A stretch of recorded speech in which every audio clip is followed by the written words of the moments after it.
오늘 카페에다 어떤 분이 이렇게 글을 올렸더라고요. 이렇게 때마침 지난주에 제가 이제 짐승의 표에 관한 강의를 했었는데, 거기에 관련된 거 어느 분이 쓴 글을 이제 이렇게 옮겨다가 이렇게 실어 놓으셨어요. 카페에다가 자주 글을 올리시는 분인데, 근데 제가 그냥 지나칠 수 없어가지고 댓글을 남겨놨습니다. 내용인지 그거예요.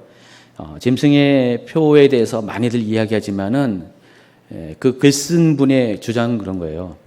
우리가 짐승의 표를 받고 안 받고가 중요한 것이 아니라 성령의 인치심을 받냐 못 받는 자가 중요하다. 그러니까 성령의 인치심을 받은 사람들은 당연히 짐승의 표를 안 받을 것이다. 그래서 짐승의 표에 너무 관심 갖지 말라, 주목하지 말라, 거기에 매이지 말라, 그런 얘기를 하시더라고요. 그것도 옳아요.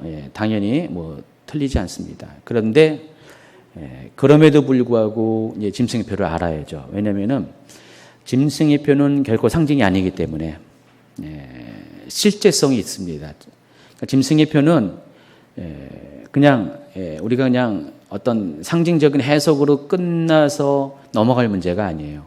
그러니까 우리의 미래의 어느 날에 어쩌면 가까운 오늘부터 기준으로 가까운 미래의 어린 날이 될 수도 있습니다. 현실 가운데 다가올 수 있는 중요한 문제이기 때문에 짐승의 표에 대해서는 실제성에 대해서 알아야 돼요. 그것이 뭐 베리칩이냐 아니냐 그런 논쟁 때문에 그게 너무 이렇게 소모적인 논쟁 같아서 그것 때문에 이렇게 애써 멀리할 필요는 없고요. 베리칩일 수도 있고 아닐 수도 있고 가능성은 다 있으니까 열어놓고, 어쨌든 성경에서 계시록 13장에서 말한 그 짐승의 표에 대한 언급들 중에서 중요한 두 가지 사항만큼은 우리가 알아야 된다는 겁니다. 그래서 그 짐승의 표에, 성경에서 말하는 짐승의 표에 그 정체성이 두 가지라고 했죠. 첫 번째 뭐죠? 신분을 나타내는 마치 주민등록증과 같이 우리가 누구한테 속았다는 것을 알려주는 역할을 한다 그랬어요. 그래서 짐승의 표를 받는다는 것은 내가 적그리스도에게, 짐승에게 속한 사람입니다라는 그런 신앙 고백의 의미가 있다 그랬어요. 그래서 그 표라고 이렇게 번역한 이 헬라어 이 카라그마는 여러 가지 다양한 뜻이 있지만은 우리가 짐승의 표와 관련돼서는 일종의 낙인과 같은 거다 말씀드렸어요. 지울 수 없는, 다시 되돌릴 수 없는 낙인과 같은 거다라고 말씀을 드렸습니다. 또 짐승의 표의 두 번째 중요한 것은 그것을 가지고 우리 경제 생활을 통제한다는 것. 그러니까 매매를 못하게 한다고 그랬잖아요. 짐승의 표를 받지 아니한 사람은, 머리와 이마에 받지 않은 사람은 매매를 못하게 한다고 그랬습니다. 실제적인 문제죠. 나중에 뭐 짐승의 표가 어떤 형태로 우리에게 다가오든 간에 그것이 없으면은 경제 생활을 못한다. 어때요, 여러분? 뭐 며칠 버티겠습니까? 3일을 버티겠습니까? 며칠 버티겠습니까? 쉽지 않은 문제입니다. 그래서 짐승의 표는 상징으로 쳐서는 안 돼요. 실제 삶 가운데, 우리 가운데 다가올 수 있는 것입니다. 물론 여러분의 믿음이 있고 하나님과 친밀하고 성령의 인치심을 받은 사람들, 성령의 은혜 안에서 사는 사람들이 짐승의 표를 받지는 않을 거예요. 왜 그러냐? 제가 오늘 댓글을 달아놨어요. 짐승의 표가 어떤 강제권을 가지고 세상을 통솔할 때가 되는 시기가 짐승이 42개월의 권세를 가지고 활동하는 시기예요. 계시록 13장 5절에 보면 짐승이 42개월의 권세를 받았다고 그랬죠. 적그리스도가. 그 42개월이 3년 6개월인데 그게 7년 한란의 어느 때인 것 같아요?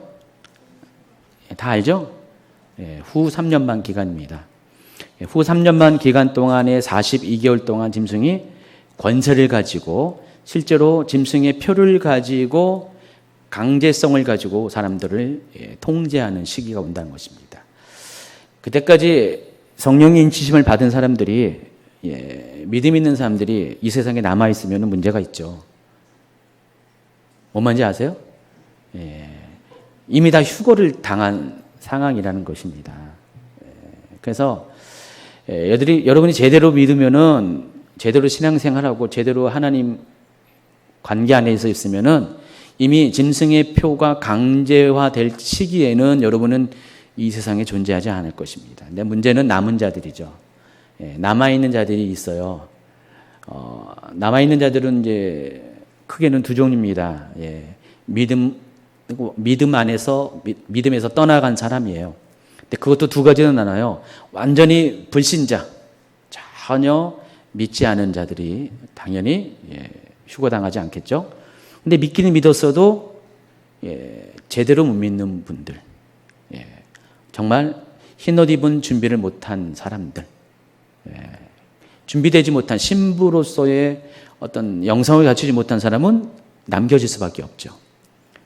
그래서 그들이 남겨져 있을 것이고, 또 계시록을 보니까 한 가지 가능성이 있는 게 또 잘 믿는 자 중에서도 남겨진 자들이 있을 수가 있다. 가능성이 있다. 서머나 교회의 예를 통해서 우리가 알 수 있는 게, 하나님은 마지막까지 복음 전파를 포기하지 않으시는 거예요. 심판의 시간이 다가올 때까지 한 영혼이라도 하나님은 구하시고자 하는 하나님의 열심을 내려놓지 않으신다는 것입니다.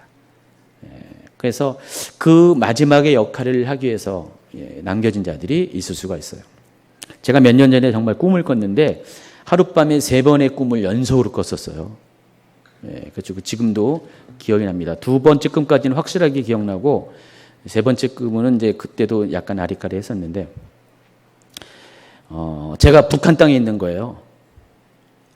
북한 땅에서, 그러니까 일반적으로 말하면 이제 스파이처럼, 근데 실은 복음 전파리라는 스파이처럼 제가 북한 땅에 있는 거예요.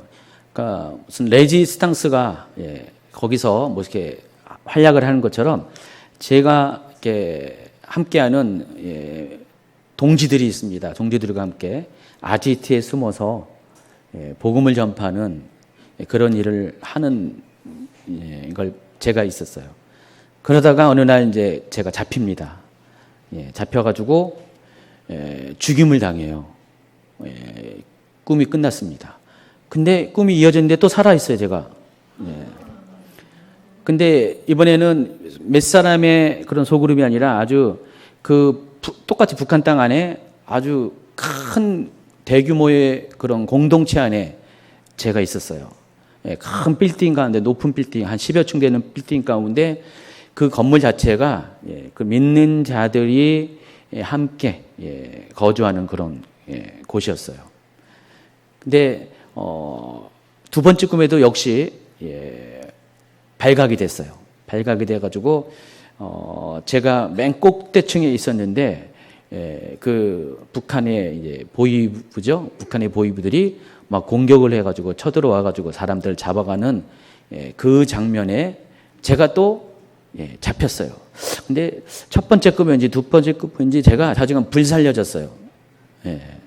근데 또 살아났더라고요. 그런 일련의 꿈을 3번이나 연속으로 꿨어요. 제가 그때 그랬어요. 한번 생각날 거예요. 제가. 여러분 드는 분이 있을 거예요. 하나님 혹시 저를 남겨놓으면 어떡할까?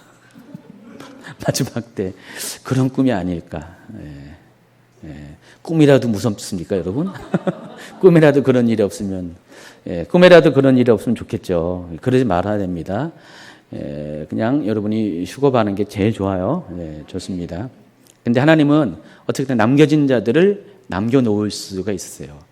하나님의 그 선하신 성품 때문에, 영혼을 향한 포기하지 않는 하나님의 열심 때문에 충분히 그럴 수가 있다라는 것을 여러분이 아시기 바랍니다. 그렇게 되면은 이 마지막 선택은 뭐예요? 후 3년 반 기간 42개월 동안에 남겨진 자들의 선택은 뭡니까? 죽음밖에 없어요. 또다시 휴거가 그들을 위해서 재휴거, 이건 말이 안 되잖아요. 두 번째는 주님이 휴거 때 공중에 강림하시는 거예요. 지상에 아직 내려오시는 거 아니에요. 공중에 강림하실 때 우리는 들려 올라가서 휴거를 당합니다. 근데 3년 반이 지나가게 되면 주님이 오실 때는 완전히 지상에 재림하게 돼요. 근데 그 전에 대규모의 전쟁이 있을 것이고 여러 가지 심판의 재앙들이 7 대접 심판이라는 재앙을 있습니다. 거긴 정말 견디기 어려운 상황이에요. 그러니까 모든 이 땅에 거주하는 모든 사람들을 대상으로 전 지역에 임하는 그런 심판입니다. 그래서 인해재앙, 나팔재앙, 대접재앙은 각각 그 범위와 강도가 차등이 있어요. 점점 넓어지고 강해지잖아요. 그래서 인해재앙은 4분의 1, 그다음에 그 다음 단계 나팔은 3분의 1, 그리고 대접재앙은 전 지구적인 재앙이 임하게 됩니다. 하나님은 사랑하는 자들을 거기에 노출시키지 않죠. 물론 계시록 12장에 보면은 그 3년 반 기간 동안에 정말 이렇게 남겨진 그 소수의 사람들을 위해서 하나님이 피난처, 양육처, 예비처라는, 거기서는 이제 예비처라는 개념으로 이렇게 소개하죠. 하나님 예비처. 그 예비처가 피난처와 양육처의 두 가지 기능을 하는데 그런 공간들을 허락하십니다. 근데 그게 무슨 어떤 물리적인 공간을 의미하는 게 아니에요. 어떤 분들은 그것을 이렇게 특별히 이제 환난 후 휴거소를 이제 믿는 분들은 그것을 이렇게 그런 식으로 해석했어요. 그 7년 동안의 환난을 모든 성도들이 통과한다. 7년 환난 후에 휴거가 임한다.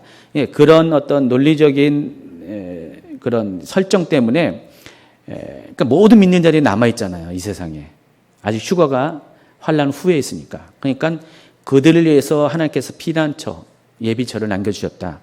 그래서 그거를 이제 준비하려고 지금부터 애쓰고 있잖아요. 그냥 여기저기 피난처 준비하려고 하는 분들이 있어요. 그 피난처를 찾아서 가서 좀 여러 가지 무리를 일으키고 많이 있잖아요. 그 이유가 바로 환난 후 휴거설이라는 그런 믿음 때문에 그렇게 그런 일들이 생겨나는 거죠. 근데 하나님은 우리 가운데 그 피난처를 그런 식으로 허락하지 않아요. 그래서 혹 남겨졌다면은 이 마지막 때의 그 피난처, 예비처 또는 어떤 의미냐면은 지하교회를 말하는 거예요. 지상에서 드러내는 교회가 아니라 숨겨진 교회, 마치 중국에 있는 지하 가정교회처럼 또 북한에 있는 가정교회처럼 교회의 형태는 없지만은 교회의 멤버십은 있는 그런 교회가 남겨진 자들 가운데 생성될 겁니다. 그 레프트 비하인드라는 영화 가운데서도 그게 적절하게 잘 표현이 된 것 같아요. 레프트 비하인드는 환난 전 휴거소를 기초로 만들어진 영화입니다. 그래서 그런 시대에 만약에 여러분이 살게 되면은 정말 이 짐승의 표는 실제적인 문제가 되는 거예요. 상징적인 게 아니에요. 실제적으로 여러분의 삶에 영향을 끼치는 것이 된다는 것입니다.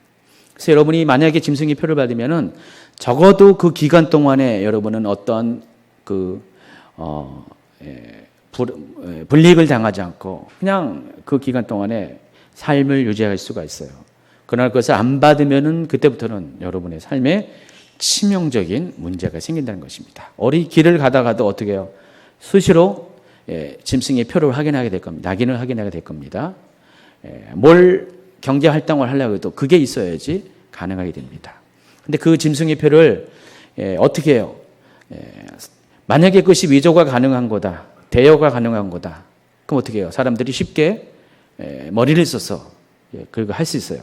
제가 지난주에 마이너리티 리포트라는 그 SF 영화 소개하면서 그 시대에 가면, 미래 시대에 가면 사람의 홍채를 통해서 사람의 그런 일거수일투족을 감시하는 시대가 온다 그랬어요. 근데 그 와중에서도 그 주인공 톰 크루즈가 뭐예요? 홍채를 다른 사람의 홍채로 바꾸잖아요. 가지고 그 뒷골목에서 사람의 홍채를 교환해주는 그 돌팔이 의사가 등장하잖아요. 생각 안 나세요? 영화 안 보셨군요. 보세요니까요, 그거. 그런 거 도움이 돼요, 여러분에게. 통찰력을 줍니다. 너무 빠지지 말고요. 맨날 그런 영화만 보지 마시고 제가 소개해주는 영화만 좀 보세요. 그래서 그것이 빼갈 수가 있잖아요. 바꿔치기 할 수가 있잖아요. 그렇죠? 홍채도 바꾸는데 기술이 뭐 그때 되면 더 좋은 게 있잖아요. 또 그거와 관련된 또 영화가 있어요. 걔 뭐더라? 맷 데이먼이라는 이렇게 사람이 있어요. 지난번에 화성과 관련된 영화 주인공 했던 사람이에요. 그렇게 보면 제가 목사님이 영화 참 즐겨보시구나. 그런데, 즐겨보진 않고요. 이제 그런 관심 가는 영화들은 이제 들었잖아요.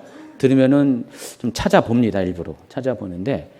그래서 본 시리즈라는 영화 속에, 그러니까 어딘가에 제가 봤어요. 예, 그런 걸. 근데 특수, 부대, 요원인데, 이 사람이 여러 가지 이제 특수 작전을 이제 하는 거죠. 아주 그냥 초인적인 작전을 하는데, 그 정보 기관에서 그런 영화의 스토리 중에 잘 써먹는 게 있잖아요.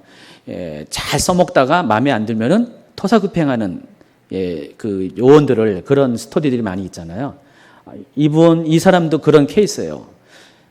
그런데 그러니까 자기들이 사용하다가 필요 없으면은 분리하면은 이제 이 사람을 다시 암살을 하는 거예요. 근데 어떻게 하니까 드론 있죠.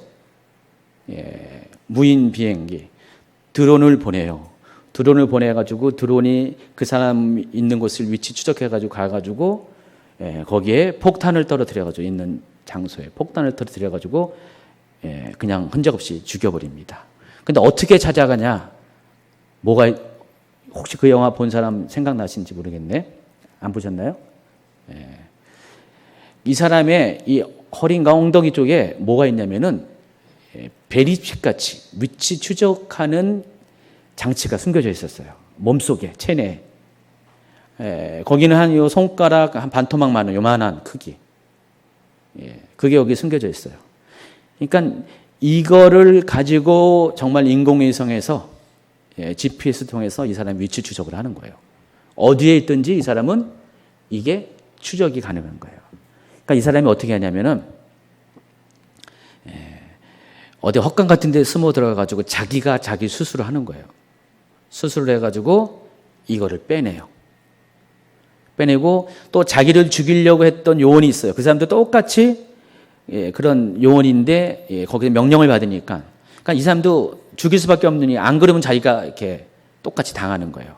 그러니까 그거를 빼가지고 드론이 이렇게 공격해오는 바로 직전에 이 사람은 이걸 빼내고 딴 데로 도망가고, 거기 원래 죽이려 했던 요원이 있던 그 사람이 거기 폭격을 맞아 죽게 되는 그런 장면을 봤어요. 여기에 다 우리에게 이렇게 갖게 되는 통찰력이 있는 거예요. 정말 이 마지막 시간이 가면 갈수록 기술 개발이 아주 대단하게 될 겁니다. 그래서 우리가 이제 짐승의 표를 받게 되면은 정말로 이렇게 위조가 가능하거나 제거가 가능한 그런 식으로 받지는 않고요. 그러니까 보통의 사람들은 떼어놓을 수 없게 위조가 불가능한 방식으로 우리가 그것들을 받게 되는데, 그게 우리 몸 안에 들어갈 수밖에 없다는 겁니다. 아니 몸에 이식을 하는 거예요. 그래서 제가 꼭 베리칩만 그런 기능이 있는 게 아니라 요즘 최근에 개발되는 많은 이런 새로운 신기술이 이미 베리칩 논쟁에서 말했던 그런 충분한 조건들을 다 수용하고 있다고 말씀드렸어요. 이제 와서는 꼭 베리칩이 아니어도 상관없어요. 다른 방법들이 많이 생성있어요. 근데 어쨌든 그들의 공통적인 특징은 일단은 신분을 확인할 수 있는 아이디 카드의 기능이 있고요. 더 이상 우리가 종이로 된 주민등록증이 필요 없는 시대가 온다는 것입니다.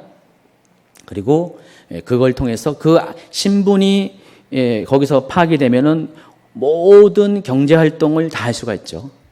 그러니까 신용카드가 내 몸 안에 들어간 거죠. 바코드가 내 몸 안에 들어가는 것 똑같은 것입니다.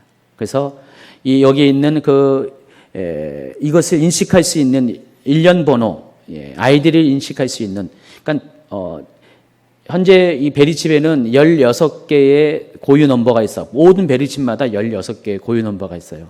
1번부터 쫙 나와요.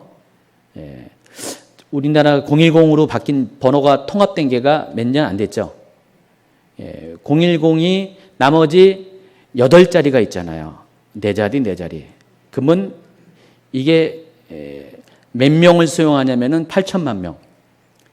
그러니까 우리나라 인구를 다 충분히 수용할 수 있는 거예요. 그러니까 8자리로 가능하니까 그동안 011, 016, 017, 018 다 없애버리고 010으로 다 통화시킨 거예요. 만약에 뭐 일본이나 미국 같은 경우는 이걸 안 되겠죠. 8자리로 소용이 안 되니까. 근데 그 8자리의 그 넘버링이 모든 국민을 커버할 수 있는 것처럼 16개의 넘버링은 이 지구상에 있는 모든 인류를 다 커버할 수가 있어요. 그러니까 각자에게 한 개의 고유 번호를 이렇게 주어지면은 16자리면 충분히 75억의 인구를 커버할 수가 있다는 것입니다. 그래서 각 사람마다 고유의 넘버가 있는 거예요. 전 지구에 통일된 주민등록번호가 생기는 거죠. 그 번호가 여기 입력된 뭔가를 베리칩이든지 뭔가를 내 몸속에 삽입시켜 놓으면은 여기에 정보가 다 들어가는 게 아니라, 그래서 유전자 정보가 들어갔지 않다고 얘기했죠. 다 오해라고 그랬죠. 그냥 단지 그거예요. 그 칩을 인식할 수 있는 16개의 그런 시리얼 넘버만 여기 들어가는 거예요. 그럼 모든 정보는 어디 있냐면 서버에 있는 거예요. 외부 서버에 있는 거예요. 컴퓨터에 있는 거예요. 그래서 요것만 딱 인식해가지고 여러분이 이제 물건을 살 때 바코드가 있으면은 이제 바코드는 이제 빛으로 이용하는 거고요. 이 베리칩 같은 경우는 RFID라고 했죠. 무선으로 주파수로 인식하는 거예요. 그 차이예요. 그래서 여러분이 딱 인식하면 이게 이 수신기가 스캐너가 얘를 딱 읽으면은 코드가 쫙 나오면 여기 뜨잖아요. 뜨면은 이게 서버랑 연결돼 가지고 이 상품에 대한 모든 정보가 다 뜨는 거예요. 그러니까 굳이 이 제품 안에 그냥 온갖 갖가지 정보를 집어넣을 이유가 없다는 겁니다. 인식할 수 있는 ID 기능만 확인할 수 있는 그거만 집어넣으면 모든 다양한 정보는 서버에다 저장하면 돼요. 그러니까 우리 몸에 들어올 제품이 그런 제품이 들어온다는 것입니다. 그래서 뭐 대단하게 아주 고차원적인 첨단의 과학기술을 동원한 그런 것이 필요 없어요. 이미 현재 베리칩 정도의 수준도 충분히 가능하다는 것입니다. 이해하시겠죠? 예. 근데 이게 너무 우리가 과장되고 확대 해석돼 가지고 엉뚱한 오해들을 만들어 놓고요. 베리칩은 완전히 하나님 수준으로 전지전능한 칩으로 만들어 버렸는데 그렇지 않습니다. 그냥 단지 계시록 13장에 나와 있는 내용을 충족하기에 충분한 수준의 칩이 이미 개발되었다는 것입니다. 그런데 이것이 이제 앞으로 더 다양한 형태로 우리 가운데 다가오게 될 것이고요. 최근에 몇 년 전에는 피부에다가 인조 피부 있죠? 인조 피부에다가 칩을 심어놔가지고 그거를 사람에다가 이식을 하는 거예요. 마치 도장을 찍듯이 진짜로. 그런 기술이 이미 이제 상용화되는 과정 중에 있습니다. 그러니까 베리칩은 이미 15년 전에 아주 옛날 기술이에요. 베리칩이 2002년에 나왔는데 아주 옛날 기술이고 요즘은 뭐 몇 년에 한 번씩 새로운 기술이 아주 나오기 때문에 그래서 여러분이 너무 이렇게 베리칩에 목매일 것도 없고요. 또 베리칩을 또 무시할 수 없어요. 다 가능성을 열어놓고. 자, 이런 것들이 뭐 여러분 성경에서 이렇게 다 이렇게 자세하게 나옵니까? 뭐 성령께서 다 가르쳐 주십니까? 성령께서 가르쳐 줬다고 하면 또 문제가 많습니다. 잘못 듣고 뭐 이렇게 그런 분들 있어요. 성령께서 뭐 이랬다고 저랬다 해가지고 이상한 해가지고 이단 쪽으로 가시는 분들 많이 있는데, 아니 이거는 우리가 정보를 듣고 해석하고 취합하는 과정 가운데 우리가 알게 되는 거예요.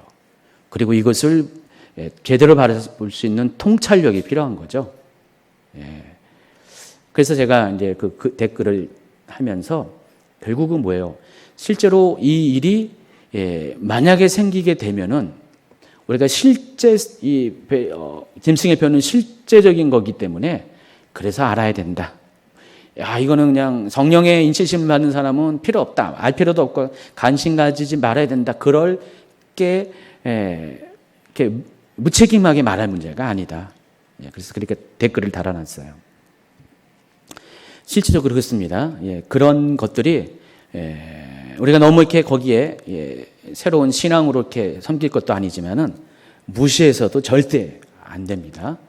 다 알아야 돼요. 그런 영화도 여러분 보셔야 돼요. 보셔가지고 세상이 앞으로 그런 SF 영화들은 앞으로 세상이 어떻게 나아갈 건가를 미리 예측한 거잖아요. 예, 그런 걸 봐야 돼요. 예, 보셔가지고 세상의 흐름들을 좀 아셔야 돼요. 특별히 믿는 자들은 좀 깨어있는 자들은 하나님에 대해서만 깨어있으면 안 되고요. 세상에 대해서도 역시 같이 깨어있어야 된다는 것입니다. 꼭 그렇게 하기 바랍니다.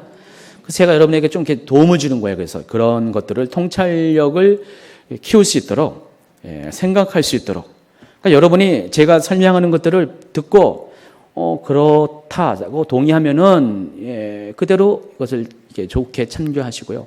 아니다 하면은 참조하지 마세요. 목사님이 좀 약간 좀 그렇다 그러면은 그냥 무시하고 넘어가요. 워낙에 이 엔타임은 다양한 주제가 있기 때문에 수백 가지 주제가 있잖아요. 그러니까 여러분이 어떤 거는 받아들이고 어떤 거는 그냥 무시하고 묻어두고 그래서 끝까지 듣기 바랍니다. 과거 어떤 분은 자기랑 뜻이 안 맞는다고 해서 그때부터 이제 안 보시더라고요. 그거는 그냥 옳은 방법이 아니에요. 저도 저랑 봐서 이거 틀리지 약간 안 맞는다 그러면은 그렇다고 그냥 그 뒤부터 싹 그러지 않아요. 그냥 넘어가요. 다음 것은 또 도움이 될 수도 있고 그러니까 그런 너그러움도 갖고 계시기 바랍니다. 제가 아마 이거 핵심 강의라서 제가 압축하고 있거든요. 근데 중요한 것들은 굳이 압축하지 않고 풀 강의를 그대로 해요. 오히려 더 보강시켜서 하는데 지금 제가 이 적그리스도와 관련된 강의가 벌써 오늘째로 6번째 강의입니다. 근데 이게 10강의가 넘어요. 근데 이걸 제가 아마 오늘쯤 끝날 가능성이 많습니다. 모르겠어요. 다음 주 거 제가 아직 안 열어봤는데 아마 오늘 끝날 가능성이 많습니다. 제가 적그리스도 얘기하면서 앞에 적그리스도의 정체에 대해서 성경이 말하는 게 어떻게 말하는가 뭐 이런 것들 적그리스도가 오는 배경들 쭉 얘기하면서 지난 그 2주 동안에 뭔 얘기했냐면은 거의 석 주 동안 얘기한 건데 이 마지막 때가 되면은 적그리스도가 오는 길이 예비되어야만 한다라고 설명을 드렸어요. 왜냐면은 적그리스도가 와야지 우리 예수님도 다시 재림하시니까. 다시 오실 예수님에 앞서서 적그리스도가 와야 돼요.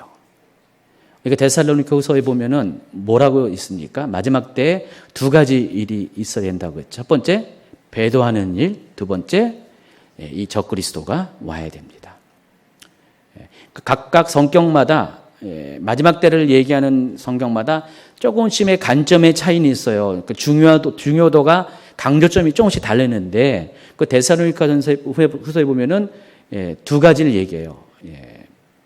마지막 때 배도한 일이 있을 것이고 그리고 또 하나는 적그리스도가 오게 될 것이다. 그래서 이 적그리스도가 와야지 예수님이 다시 오시는 거예요. 그러니까 이것 없이 예수님이 오시는 것은 아직 그런 것은 성경에서 말하는 바가 아닙니다. 그래서 여러분이 예수님이 다시 오심을 기다리죠. 주목하고 있죠. 그와 못지않게 적그리스도가 오는 것도 주목해야 돼요. 그러니까 적그리스도가 오는 것을 또한 기다려야 돼요. 그래야지만 예수님이 오니까. 그러니까 적그리스도 자체가 좋아서 그런 게 아니라 적그리스도가 와야지 예수님이 오시기 때문에 그래서 적그리스도에 오는 것도 여러분이 알고 기다려야 된다는 것을 명심하시기 바랍니다. 그래서 적그리스도가 오기 전에는 세상이 적그리스도가 오는 길을 준비해야 됩니다. 그 이유가 적그리스도도 오직 42개월의 권세만을 받았기 때문에 예수님이 3년 동안 공생의 기간 동안에 사역하신 것처럼 적그리스도도 3년 반이라는 시간 동안에만 적그리스도의 활동을 하기 때문에 적그리스도가 오기 전에는 모든 세상 시스템이 적그리스도가 올 수 있는 준비된 세상으로 다 만들어져야 된다고 했죠. 그래서 이것을 만들어가는 작업을 가리켜서 계획을 깨서 제가 신세계 질서를 구축하는 것이라고 말씀드렸어요. 그러니까 신세계 질서의 핵심은 세계 통합이에요. 세계가 하나로 단일 정부로 통합되는 겁니다. 그런데 단지 세상이 하나 된다는 것이 정치 경제만 하나 되는 것이 아니라 궁극적으로 종교가 하나가 되어야 되고 그 종교에서 믿는 그 갓 하나님이 누구예요? 적그리스도가 되는 세상. 그래서 이전에 하나님을 섬겼던 하나님의 질서는 폐기되고 새로운 인간 중심의 질서가 생기는 거예요.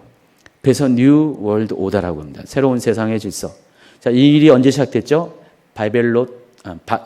바벨탑이 세워질 때, 창세기 때 이미 니므롯에 의해서 최초의 신세계 질서의 운동이 시도가 됐다는 것입니다. 그때는 신세계 질서라는 그 용어가 없었죠. 지금 이제 앞선 세대부터 이제 생기게 된 거고, 그 전에는 그런 용어 자체도 없었지만은 우리가 신세계 질서의 정의를 통해서 거슬러 가면 이 일이 그때부터 시작된 거예요. 사탄은 이미 그때부터 그 일을 준비해 왔다는 것입니다. 수천 년 동안을 준비했고 그동안 역사상에 있었던 많은 제국들이 그러한 것을 위해서 일종의 시뮬레이션이에요. 시행착오를 겪은 거예요, 사단이. 그래서 제국들을 통해서 이렇게 해본 거예요. 그러나 마지막 일곱 번째 왕이 오면은 그때는 아주 본격적으로 그들의 세계가 더 이상 시행착오가 아닌 완벽하게 준비된 적그리스도의 세상이 오게 된다는 것입니다. 그러니까 다니엘서에선 다니엘은 이것을 네 번째 짐승으로 묘사하고 작은 뿔로서 묘사를 한 겁니다. 그러니까 네 번째 짐승은 계시록 17장의 일곱 번째 머리와 같은 존재고요. 그것은 전 세계를 하나가 된 세계 단일 정부를 말하는 것입니다. 그리고 거기에 작은 뿔, 또 계시록에서는 여덟 번째 왕이라고 표현한 것은 적그리스도를 말하는 거예요. 정리가 되십니까? 알 것 같은데 모릅니까?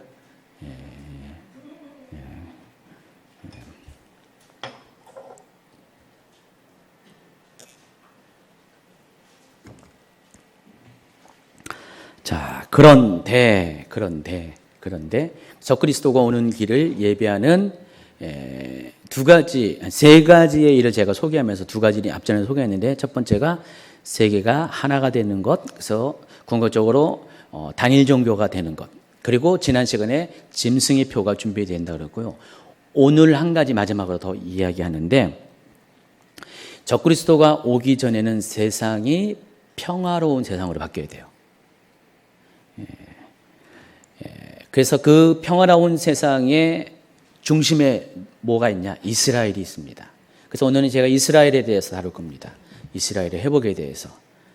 이 이스라엘이 회복이 돼야지 적그리스도가 오는 길에 방점을 찍는 거예요. 그러니까 이스라엘이 회복이 되지 않고서는 적그리스도의 세상이 완벽하게 성취가 되지 않는 것입니다. 그래서 이스라엘이 회복이 돼야 됩니다. 예수님도 이미 마태복음 24장에서 무화과 나무의 비유를 통해서 이스라엘의 회복이 마지막 때에 있어서 큰 징조 중에 하나라고 설명을 했었어요. 그래서 오늘은 이스라엘에 관한 이야기를 하게 될 겁니다. 그리고 이스라엘이 왜 회복돼야 되냐면은 다니엘서 9장 27절의 말씀이 성취되어야 되기 때문에. 자, 뭐라고 했을까요? 킹제임스 버전으로 있습니다. 같이 있습니다. 그가 장차 많은 사람들과 7년 계약을 맺을 것이며 그 계약 기간이 절반이 지났을 때 그가 유대인들의 제사와 예물을 금지하고 성전을 더럽히며 거기에 흉측한 것을 세울 것이다. 그러나 작정된 종말까지 하나님의 무서운 진노가 그에게 쏟아질 것이다. 자, 9장 27절에 중요한 정보들이 나와 있습니다. 적그리스도가 오게 되면은 7년 동안 사람들과 계약을 맺습니다. 여기서 사람들은 직접적으로 1차적으로 유대인들을 가리키는 거고요. 또 2차적으로는 모든 세상 사람들을 가리키는 것입니다. 그러니까 적그리스도가 오면은 유대인들과 하나가 되는, 통일되는, 평화를 이루는 일들이 일어났고요. 또 유대인들을 이슬람들과 무슬림들과 또 평화를 맺게 하는 그런 일들을 하게 됩니다. 그게 7년 계약이라고 그랬어요. 자, 이 7년 계약이 어느 시기에 이루어집니까? 7년 환란 기간과 일치합니다. 7년 환란 기간 중에 첫 번째 인이 떼어질 때, 계시록 6장의 첫 번째 인이 떼어질 때 뭐가 등장하니까 흰말. 그리고 그 흰말을 위에 탄 사람이 등장하죠. 머리에 왕관을 쓰고 활을 갖고 있지만은 화살이 없는. 그래서 나가서 싸우고 또 싸우고 이기더라 나와 있죠. 그 사람이 적그리스도예요. 그래서 적그리스도는 흰말을 타고 옵니다. 세상에 평화를 가지고 이 세상에 오게 될 것입니다. 적그리스도는 언제 등장하냐? 7년 환란이 시작되는. 적그리스도가 등장하자마자 7년의 환란이 시작되는 거예요. 7년 동안을 적그리스도가 존재하는 거예요. 근데 전 3년 반 기간 동안은 적그리스도는 강폭한 사람이 아니에요. 흉포한 사람이 아니라 평화의 사람으로 등장합니다. 그러니까 7년 중에 전 3년 반 동안은 세상을 하나 되게 하고 평화로운 세상으로 만들어가는 역할을 해요. 그러나 3년 반 시간이 지나면 그때부터는 바뀝니다. 이제 완전히 세상을 장악하게 되고 나서는 그때부터는 적그리스도의 본성대로 흉측한 흉포한 일들을 행하게 됩니다. 그러면 여러분 이 이스라엘은 언제 회복이 돼? 여기서 말하는 이 다니엘 9장 27절에서는 이스라엘의 제사가 회복돼야 되는데 이 제사는 언제 회복돼야 돼요? 바로 평화의 사도로 흰말 타고 등장하는 적그리스도가 등장할 때, 세상 가운데 드러날 때, 그때 이스라엘의 제사가 예배가 회복이 될 겁니다. 3년 반 동안은 회복된 성전에서 제사를 드리고 옛 이스라엘의 모든 어떤 종교적인 의식들이 다 그대로 행해질 겁니다. 무려 1900년 만에. 그러나 3년 반이 지나면은 적그리스도가 계약을 해지시킵니다. 깨뜨리고요. 이제는 오히려 제사 드린 것들을 방해하고요. 여러 가지 흉포한 정책들을 핍니다. 이스라엘은 유대인들은 이때 환란을 당하게 되죠. 그게 이제 야곱의 환란이라고 이야기합니다. 그래서 이러한 것들을 다 함축시키는 말이 바로 다니엘서 9장 27절이에요. 그러니까 7년 기간 동안에 적그리스도와 특별히 이스라엘과 관련된 일들을 여기 소개합니다. 그러니까 다니엘서는 1차적으로 이스라엘 사람들과 관련된 예언이고요. 그러나 2차적으로는 그게 전 세계, 특별히 마지막 때의 성도들을 향한 예언이기도 합니다. 자, 그래서 이러한 제사가 드려지기 위해서는 전제되어야 될 것이 있어요. 뭘까요? 이스라엘이 재건이 돼요. 국가가 재건되어야 됩니다. 그러니까 국가가 먼저 재건돼야지 종교가 재건되거든요. 지금은 이스라엘이 어때요? 국가가 재건됐나요? 재건됐죠. 아직 종교는 재건되지 않았어요. 종교는 언제 재건될까요? 예루살렘의 성전이 다시 세워지는 날 종교가 재건될 겁니다. 지금 그거 하나 남았어요. 그거 하나 남았어요. 딴 거는 다 이미 다 성취되었고요. 그거 하나만 남아있다는 것입니다. 자, 마태복음 24장 32절, 33절, 478페이지 넘어갔습니다. 같이 있습니다. 무화과 나무의 비유를 배워라. 그 가지가 연화해지고 잎사귀를 내면 여름이 가까운 줄을 아나니 이와 같이 너희도 이 모든 일을 보거든 인자가 가까이 곧 문 앞에 이른 줄 알라. 이사야 11장 11, 12절 그날에 주께서 다시 그의 손을 펴사 그의 남은 백성을 아수르와 애굽과 바드로스와 구스와 엘람과 시날과 하막과 바다 섬들에서 돌아오게 하실 것이라. 여호와께서 열방을 향하여 기치를 세우시고 이스라엘의 쫓긴 자들을 모으시고 땅 사방에서 유다의 흩어진 자들을 모으시리니. 에스겔 36장 24절 내가 너희를 여러 나라 가운데서 인도하여 내고 여러 민족 가운데서 모아데리고 고국 땅에 들어가서 28절 넘어갑니다. 내가 너희 조상들에게 준 땅에서 너희가 거주하면서 내 백성이 되고 나는 너희 하나님이 되리라. 또 38장 8절 9절 여러 날 후 곧 말년에 내가 명령을 받고 그 땅 곧 오래 항파였던 이스라엘 산에 이르리니 그 땅 백성은 칼을 벗어나서 여러 나라에서 모여 들어오며 이방에서 나와 다 평안히 거주하는 중이라. 내가 러되 너와 내 모든 때와 너와 함께 많은 백성이 광풍같이 이루고 구름같이 땅을 덮으리라. 자, 이 모든 이 구절들은 이스라엘의 회복을 예언한 구절들입니다. 물론 이 이스라엘의 회복을 예언한 것들은 부분적으로 이미 역사 가운데 이루어졌어요. 그러나 궁극적으로 이 이스라엘 회복은 마지막 때 이루어지게 될 것입니다. 이 마태복음 24장의 내용은 예수님께 제자들이 마지막 때에 일어날 일에 대한 징조를 구하는 과정 가운데 예수님께서 이런 일이 있을 것이다라고 계속 얘기하시고 뒷부분에 가서 무화과 나무의 비유를 배워라 하면서 너희가 무화과 나무의 가지가 연해지고 잎사귀를 내면 여름이 가까운 줄 아는 것처럼 이 모든 일을 보거든 인자가 가까이 곧 문 앞에 이른 줄 알라. 그러니까 이 모든 것들은 앞에 있는 이미 예수님께서 말씀하신 마지막 때 여러 가지 징조들을 말한 겁니다. 그런 일이 일어나게 되면은 그리고 무화과 나무가 이렇게 잎사귀가 여름이 되어 가지고 내는 것을 보면은 마지막 때가 오는 것을 알라 이렇게 말씀하신 것입니다. 자, 여기서 이 여름과 이 마지막 때라는 종말이라는 단어가 히브리어는 어근이 같은 것이라고 그랬어요. 그래서 이스라엘 사람들은 말장난으로 그렇게 한 거예요. 여름 하면은 종말. 얘기했죠. 그 내용 밑에 쭉 나옵니다.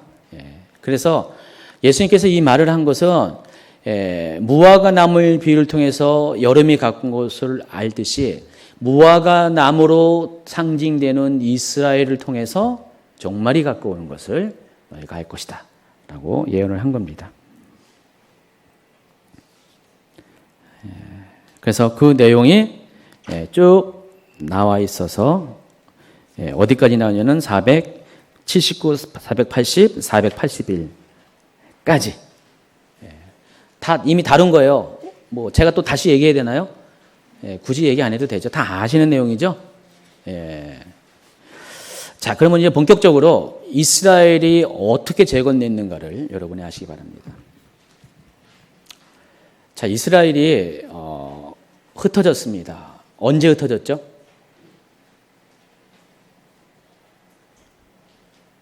예루살렘 성이 멸망을 당한 다음에 맞습니까? AD 70년 맞습니까? 대답들을 안 하시는 거 보니까 제가 무슨 또 딴 말을 할 것 같아가지고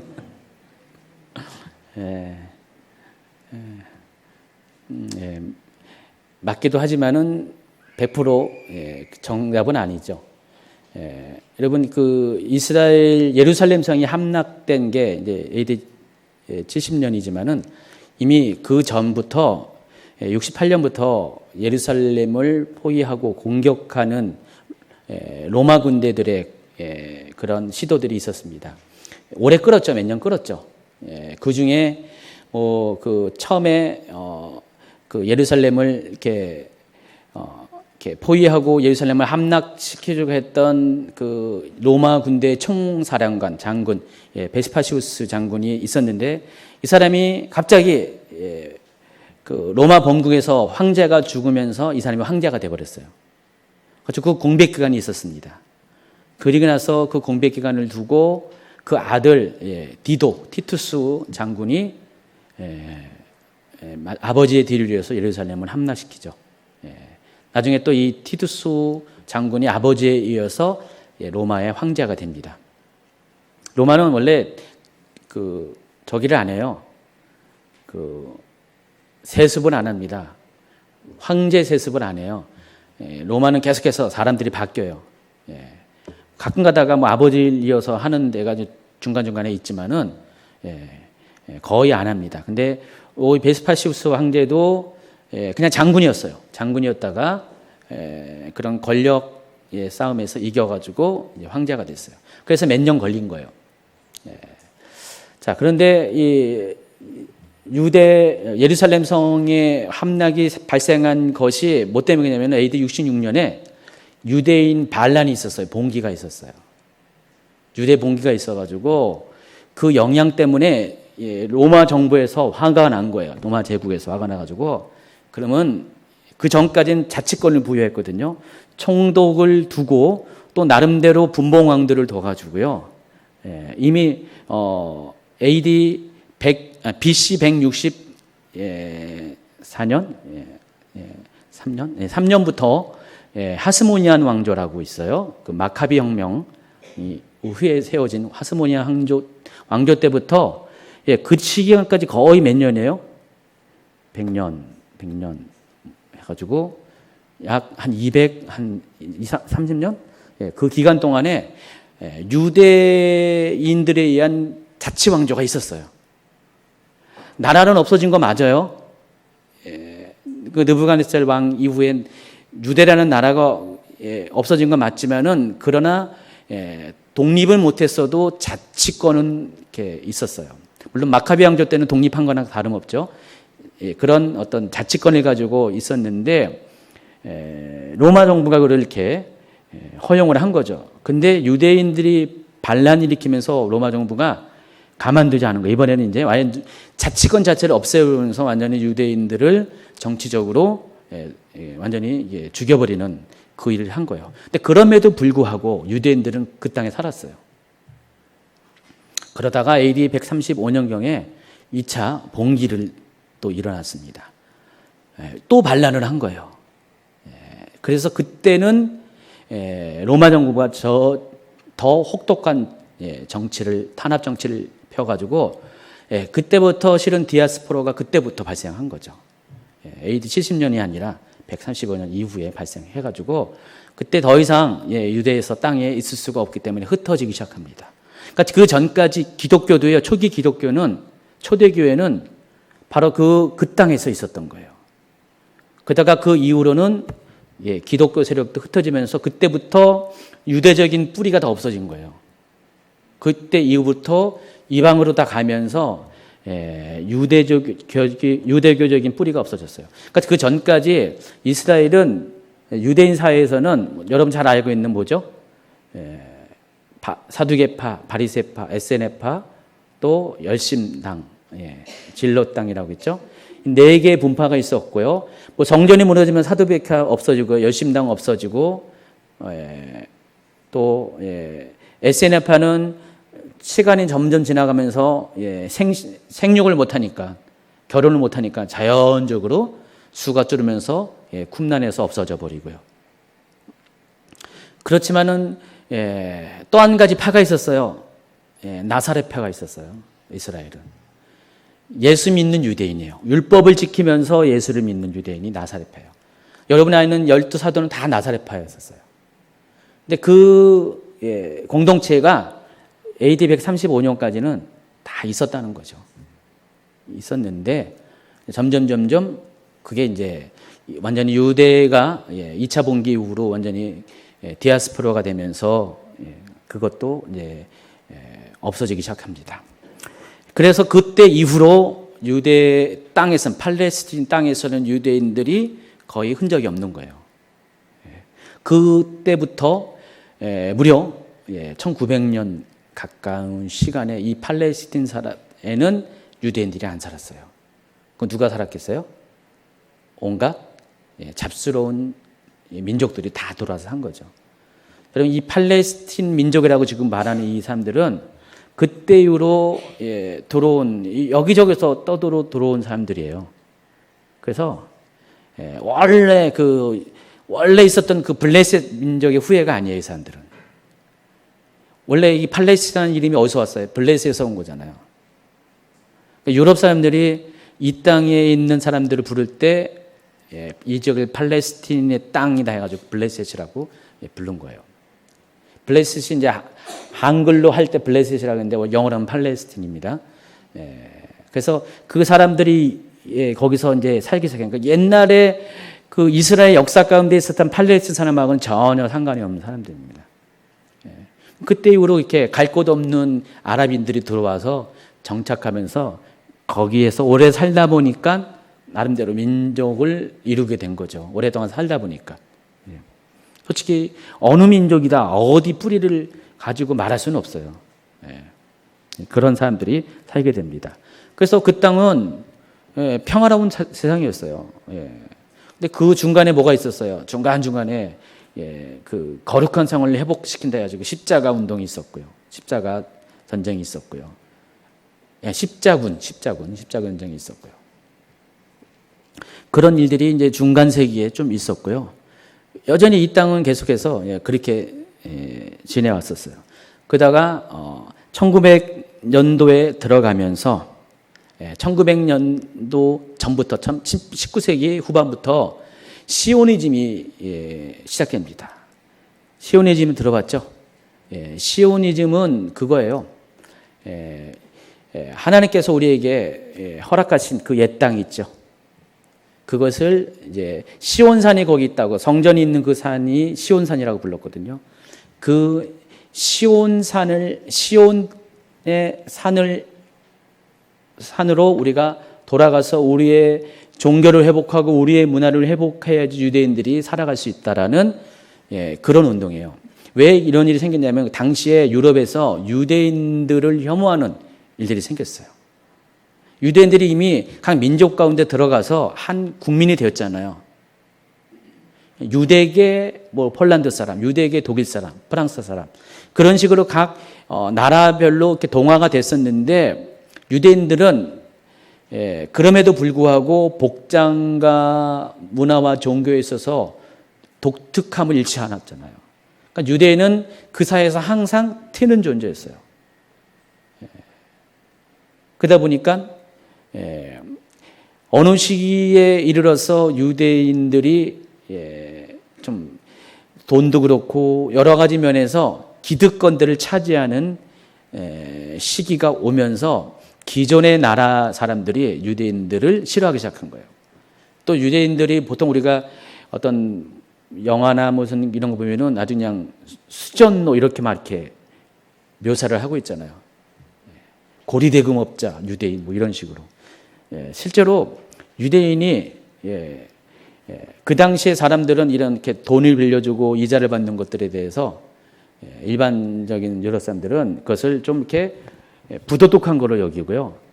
이렇게 좋아하지 않았어요. 근데 유대인들은 일찌감치 상술의 눈에 띄어가지고요. 유대인들은 그것을 오늘날의 현대식으로 금융업으로 발전시킨 사람들이 유대인들이에요. 그래서 유대인들이 그런 면에서 부를 자꾸만 끌어모으고 어떤 기득권들을 끌어모으니까 다 싫어하죠. 그래서 유대인들에 대해서 박해가 일어납니다. 전 유럽에 걸쳐서 유대인들에 대한 차별이 일어나고 박해가 일어나니까 유대인들이 그전에는 자기의 정체성에 대해서 그다지 생각을 안 한 거예요. 근데 실제적으로 삶의 생존의 문제가 생기니까 이러고 있어서는 안 되겠다. 그래서 우리가 뭉쳐야 된다. 예루살렘을 중심으로 성전 중심으로 뭉쳐야 되겠다 해서 그들의 어떤 그런 현상을 가리켜서 시오니즘이라고 합니다. 그래서 이것들을 주장한 사람들이 막 생기게 되면서 또 어떤 강력한 리더십들이 생겨나면서 원래 이 이스라엘 땅 고토로 돌아가자는 그런 자각이 생깁니다. 자, 여러분 이제 483페이지 보면은 그림이 나와 있죠. 지도들이 쭉 나와 있어요.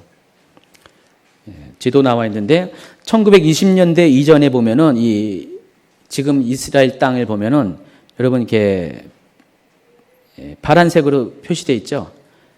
그러니까 이 지도에서 파란색은 팔레스틴 사람의 분포들을 말하고요. 이 분홍색은 유대인들을 가리킵니다. 유대인이 살았어요? 없었어요? 전혀 없었어요. 이 땅에는 유대인이 안 살았어요. 자기들이 뿌리가 여기인데도 불구하고 1920년대까지는 유대인들이 여기 안 살았고요. 그냥 몇 명만 가서 살았어요. 그때는 아랍 사람들하고 지금 팔레스틴 사람들하고 사이도 좋았어요. 그러니까 유대인들이 돈이 있잖아요. 아랍 사람들은 돈이 없잖아요. 그러니까 유대인들이 돈을 가지고 가서 아랍 사람들을 하인으로 직원으로 부려가지고 거기서 이것저것 사업도 하면서 잘 공존했었어요. 당시만 해도 유대인들이 소수였고요. 아랍 사람들은 이 팔레스틴 사람들은 완전히 깨알처럼 모래알처럼 서로 이렇게 여기 흩어져 가지고 결속력이 없는 그런 사람들이었어요. 그러다 보니까 전혀 문제 없이 소수의 유대인들이라도 여기서 이제 살기 시작했습니다. 그러다가 1920년대 이후로 본격적인 유대인들이 팔레스틴 땅으로 돌아가는 운동이 벌어지기 시작합니다. 이때까지만 해도 여기는 영국령이었어요. 영국이 통치하고 있었습니다. 그 전까지는 터키 제국이 통치하고 있었다가 터키가 1차 세계대전 때 패전을 하면서 이 땅을 내려줍니다. 그리고 그때부터 영국이 이 땅을 신탁 통치하는 거예요. 우리나라 옛날에 신탁 통치 있었잖아요. 대한민국도. 신탁 통치를 맡은 게 영국이었어요. 근데 영국에서 여기서 이제 점령을 해가지고 여기서 영국령을 했는데 그때부터 더더욱 유대인들이 이제는 영국이 통치하는 시기니까 그전에는 무슬림 제국이 통치했으니까 마음대로 못 들어간 건데 여기서는 영국이 통치하니까 그때부터는 편안하게 들어갈 수 있는 거예요. 정치적으로 오픈이 되니까. 그래서 여기 분홍색들이 조금씩 보이죠? 이게 이제 유대인들이 들어가서 정착을 하기 시작합니다. 이때까지도 문제가 없었습니다. 문제가 없었다가 이때 당시에 이제 또 있다가 이제 제2차 세계대전이 일어납니다. 근데 제2차 대전이 일어날 때 그 유대인들이 영국 정부에게 뭘 요구했냐면은 우리가 당신들을 도와주겠다. 대신 한 가지 요구 조건이 있다. 우리를 이 땅으로 보내서 독립국가를 세워달라. 그랬어요. 그래서 조약을 맺습니다. 영국의 외상하고 조약을 맺습니다. 근데 이 영국 사람들이 이중 플레이를 한 거예요. 팔레스틴 사람들하고도 또 조약을 맺어요. 그래서 너희들도 독립시켜주겠다. 그러면서 우리를 도와달라 이거죠. 한마디로 전쟁이 급하니까 우군을 이렇게 요청한 거예요. 그런 조건을 들고. 영국이 이겼나요? 졌나요? 이겼어요. 정말 유대인들이 아주 큰 공을 세웠어요. 제2차 대전 때 유대인들이 특별히 폭탄 제조에 있어서 큰 공을 세웠어요. 화력을 아주 강력하게 만드는 데서 유대인의 그 머리를, 노하우를 많이 사용해서 기여를 했습니다. 자, 그런데 영국이 배신을 합니다. 어쨌든 영국이 막 그렇게 어중쩡하게 하다가 나중에 이 일이 유엔의 공으로 넘어갔습니다. 그러니까 영국이 이제 자기는 이제 철수하고 모든 것들을 복잡한 문제를 유엔에게 넘겨버렸어요. 근데 유엔이 우리나라 옛날에 6.25 전쟁 때, 한국 전쟁 때 참전 여부를 이렇게 투표를 했잖아요. 그런 것처럼 이 이스라엘 독립에 대한 투표를 행사했는데 거기서 이스라엘 독립에 손을 들어준 거예요. 그래서 1948년 5월 14일 날 이스라엘이 건국을 합니다. 이때 건국 대통령이 누구죠? 그때 이스라엘 다녀온 사람들 생각 안 나시나요? 저 텔아비브 공항을 뭐라고 했죠? 벤그리온 공항, 구리온의 아들 벤그리온이 초대 대통령이 됐습니다. 초대 대통령이 됐는데 이스라엘이 건국을 선포하는 그날 전쟁이 터집니다. 독립전쟁이라고 해요.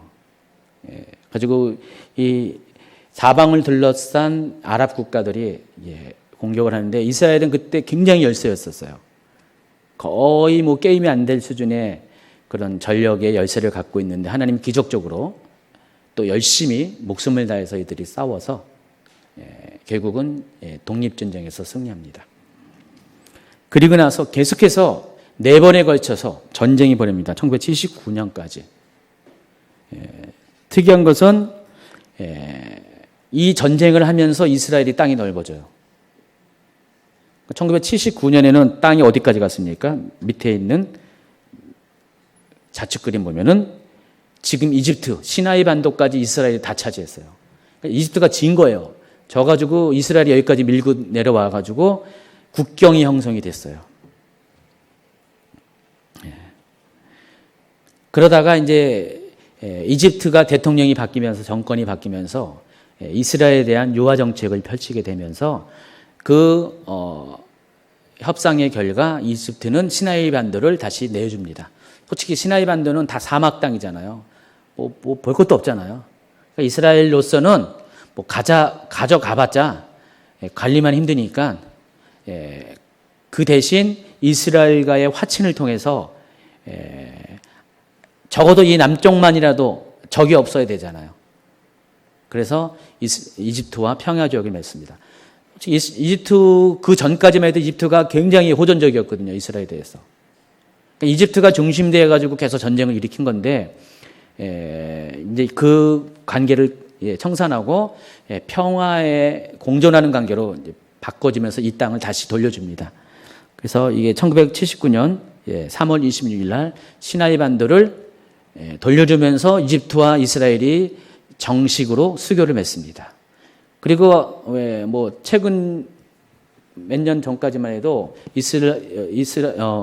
이집트의 무슬림 정권이 들어오기 전까지만 해도 이집트가 저기잖아요. 군부 정권이 장악했었잖아요. 그때까지만 해도 이스라엘하고 뭐 이집트하고 큰 대립이 없었어요. 그래서 1979년 이후에 이렇게 시나이 반도를 돌려줍니다. 그리고 나서 이스라엘이 또 1967년에 어떤 일이 있었냐면은 제3차 중동 정전 때 오른쪽에 보면은 골란곤 있죠. 골란곤 아시죠? 여기 골리앗이 사는 곳도 아니고요. 뭐 여기 살면은 골이 나는 것도 아니고요. 이름이 그냥 골란입니다. 옛날에 성경에서는 뭐라고 그러죠? 바산 땅.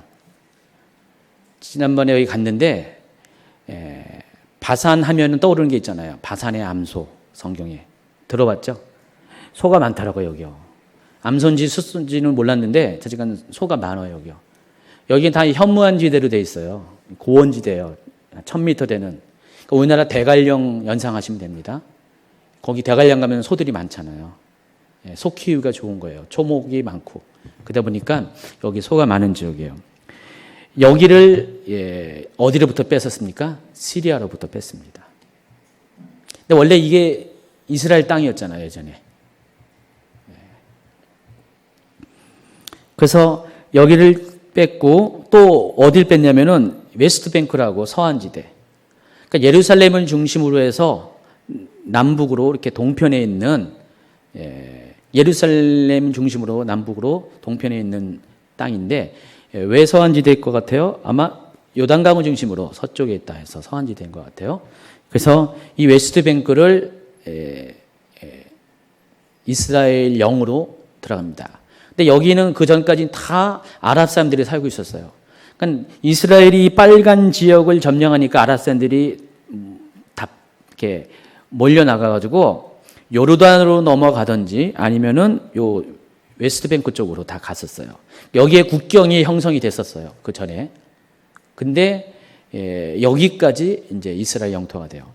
제가 지난번에 갔더니 우리 이렇게 운전해주는 그 기사가 있었어요. 이름이 지단. 팔레스틴 사람인데 제 작년에 처음 봤을 때 저보다 한 10살은 많은 줄 알았더니 저보다 어리더라고요. 몇 살이나 어리던데 애들도 많아요. 정말 이렇게 아랍 사람답게 그냥 애들이 그냥 줄줄이 한 8명 되나 많아요. 근데 여기 형제가 있어요. 형제가 있는데 제가 들었어요.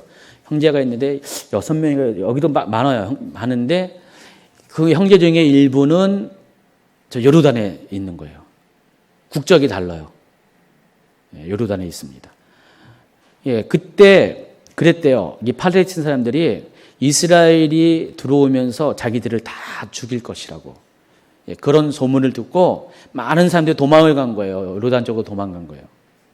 도망을 가가지고 원래 요르단 사람들보다 원래 원주민보다 이 땅에서 도망간 팔레스틴 사람들이 더 많아요 지금은.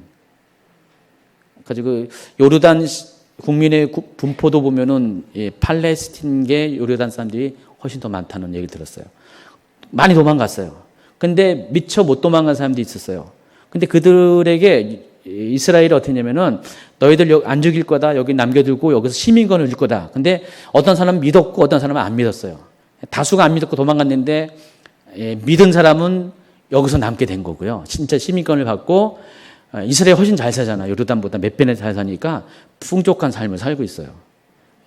그래서 그 팔레스틴 사람들이 그렇게 나눠졌어요. 그리고 또 팔레스틴 사람들이 또 어떻게 되냐면 시리아 쪽에 사는 사람들하고 또 나눠졌어요. 가지고 이 골란고원에 가면은 시리아와 국경이 있어요. 철책이 있어요. 우리나라 비무장지대처럼 지뢰도 막 심어놓고 철책이 있습니다. 가지고 저쪽 넘어오는 시리아 사람들이에요. 이산 가족이 있어요. 시리아 사람들은. 어떤 가족은 여기 같은 마을에 살다가 갑자기 전쟁이 터지면서 나라 그 마을이 쪼개지면서 인마을 아랫마을 쪼개지면서 서로 이산 가족이 된 거죠.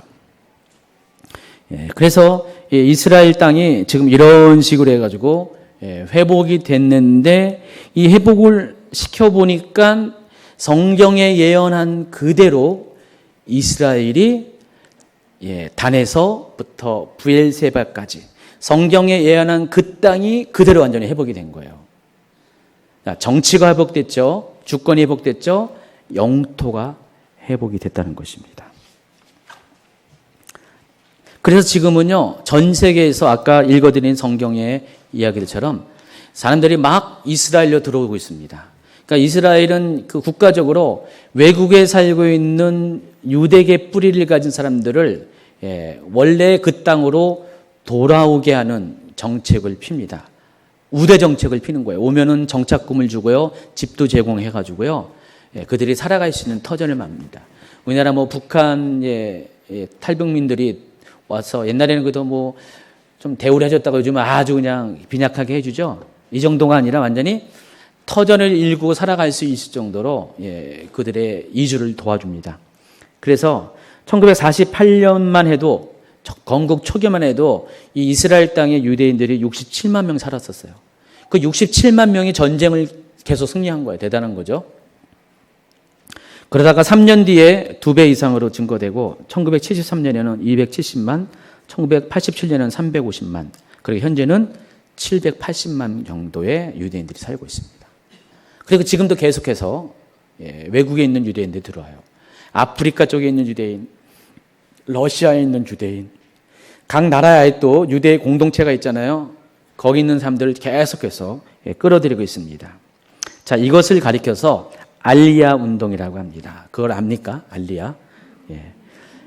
바로 고토로 돌아가자는 시오니즘의 외침의 결과 사람들이 옛 땅으로 돌아가는 거예요. 성경의 예언대로. 원근에서 온다고, 사방에서 온다고 했잖아요. 그 예언이 지금 성취되고 있다는 것입니다. 그래서 이 알리야 운동의 결과 지금 뭐 이스라엘 땅에 사는 사람들이 아직은 전 세계에 분포한 유대인 인구의 한 40% 채 될까 정도이지만은 유대인이 지금 거의 한 2천만 명 가까이 됩니다. 전 세계적으로. 근데 지금 현재 780만 정도의 유대인들이 거의 몇 배예요? 10배이죠. 건국 초기만 해도 10배 이상 넘어가죠. 한 12배 되겠죠. 그 인원들이 지금 이스라엘 땅에서 살고 있습니다.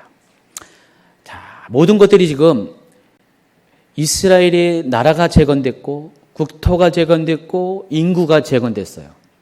네, 한 가지만 딱 남았어요. 뭐가 남았어요? 종교. 종교만 남았다는 것입니다. 근데 그게 중요한 거죠. 다니엘서 9장 27절에 말한 거는 뭐예요? 종교와 관련된 거잖아요. 근데 종교가, 그러니까 다니엘 9장 27절이 성취되기 위해서는, 그 종교가 회복되기 위해서는 그 전 단계가 바로 앞에 있는 이런 단계들이에요. 국가 회복, 주권 회복, 국토 회복, 그리고 국민 회복. 근데 이게 다 국가의 3요소가 다 회복이 됐어요. 이제 남는 것 한 가지, 종교만 회복이 된다는 겁니다. 그 종교를 회복하는 그 클라이맥스가 뭐일 것 같아요? 성전이에요. 성전이 재건되면은 종교가 회복이 되는 겁니다. 그래서 제3성전, 우리가 말하는 이 제3성전은 이스라엘이 온전히 회복됐다는 것을 알리는 상징이에요. 상징, 사인이에요. 영적인 상징입니다. 이스라엘은 이미 솔로몬 성전을 통해서 처음으로 성전이 건립됐고 성전이 무너졌어요. 그리고 나서 스룹바벨 성전이 두 번째 세겠죠. 헤롯 성전은 제3성전이 아닙니다. 이미 있었던 스룹바벨 성전을 확대해서 확장시킨 거예요. 그러니까 성전이 이렇게 넘버링이 되는 것은 완전히 세워졌다가 없어졌다가 또 세워지고 그것을 넘버링 하는 거예요. 그러니까 스룹바벨 성전은 무너지지 않았어요. 계속 있었고 그것을 헤롯 시대 때 확장시킨 것이에요. 근데 그것이 AD 70년에 무너졌죠. 그래서 이제 앞으로 성전이 세워진다면 넘버링으로 제3성전이 되는 거예요. 그래서 제3성전이라고 말하는 겁니다. 그것만 세워지면은 제3성전에서 제사를 드릴 것이고 종교가 회복이 되면은 완전한 이스라엘이 회복이 되는 거예요. 그거 하나만 딱 남겨놨다는 것입니다. 자, 그런데 그게 가능할까요? 제3성전이 세워지는 게 불가능합니다. 왜 그럴까요? 그 예루살렘 성전이 있었던 그 자리에 뭐가 있어요, 지금? 이슬람 모스크가 있어요. 이 모스크가 지난 봤죠. 이스라엘 가면은 딱 예루살렘의 사진의 가장 중앙에 들어오는 게 황금 도무로 된 사원입니다. 이것은 유대인 성전이 아니라 이슬람 사원입니다. 그래서 이 성전을 가리켜서 첫 번째 이름이 오마르 사원이라고 합니다. 오마르 사원. 왜 오마르 사원이냐면은 AD 638년에 예루살렘에 이슬람이 쳐들어와서 이슬람이 예루살렘을 점령합니다. 그리고 나서 AD 691년에 그때 당시 이제 칼리프라 그랬어요. 그 이슬람식으로 통치하는 왕을 칼리프라고 했는데 이 칼리프인 압둘 말리크라는 사람이 이 사원을 건립합니다. 그러면서 최초로 예루살렘을 점령했던 이 오마르를 기념해서 오마르 사원이라고 이름을 짓습니다. 당시 이집트에서 세금을 걷어가지고 7년 동안 거둔 세금. 그러니까 이집트의 국가 예산 7년치를 가지고 이 건물을 지은 거예요. 지름이 23.77m, 높이가 32.92m. 그래서 구리와 알루미늄 특사 합금으로 만들어졌습니다. 태양빛이 비칠 때 황금빛으로 아름답게 반사됩니다. 그래서 황금사원이 아니라 그 뒤에 1958년부터 64년까지 다시 이것을 이렇게 개축을 하게 될 때 지붕을 교체하면서 이때 황금색으로 입혀가지고 그때부터 황금사원이라고 불리게 된 겁니다. 또 다른 이름이 바위사원이에요. 왼쪽에 있는 그림에 보는 것처럼 이 황금사원 안에는 이렇게 넓지막한 바위가 있습니다. 폭이 13m, 높이가 2m까지 가는, 길이가 18m. 자, 이 바위가 무슨 바위냐? 바로 아브라함이 이삭을 하나님께 제물로 드렸던 창세기 22장에 나와 있는 그 바위. 근데 이슬람에서는 뭐라고 그러죠? 이삭이 아니라 이스마엘을. 바로 여기가 모리아산이에요. 창세기에 나오는 모리아산이 시온산이라고 부르고 성전산이라고도 부릅니다. 다 같은. 물론 성전산과 시온산은 경계가 있어요. 나눠서 성전이 있는 곳은 성전산, 그 앞에는 시온산이라고 부릅니다.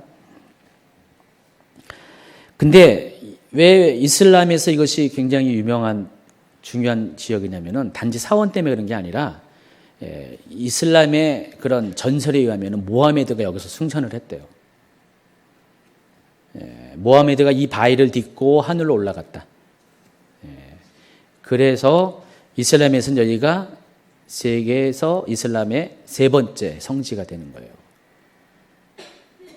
당연히 이슬람이 여기를 내놓겠습니까? 죽으면 죽었지. 안 내놓습니다. 그래서 만약에 이스라엘이 제3성전을 짓는다. 그럼 사람들이 많이 얘기하는 것이 결국은 이 사원을 없애고 짓는 거기 때문에 전쟁이 날 수밖에 없다. 그렇게 이야기를 하는 거예요. 그러면 그때는 결국은 마지막 전쟁이고 전 세계가 이 전쟁에 참여할 수밖에. 왜냐하면 이스라엘 백그라운드는 서방일 것이고 또 무슬림의 백그라운드는 아랍 세계와 러시아, 이거기 때문에 전 세계가 이 전쟁에 동참하게 될 것이다. 그래서 이때가 아마 제3차 세계대전이 일어날 것이다 라고 많이 예측을 합니다. 근데 과연 그럴까? 좀 이따 또 설명하겠습니다. 어쨌든 이 예루살렘에는 이런 정치 종교적인 상징물인 이 오마르 사원, 황금 사원, 바이돔 사원 같은 말이죠. 이 사원이 있습니다. 자, 이것이 제거되어야지만 이스라엘이 완전한 종교가 회복이 됩니다. 이것이 있는 한 이스라엘은 어때요?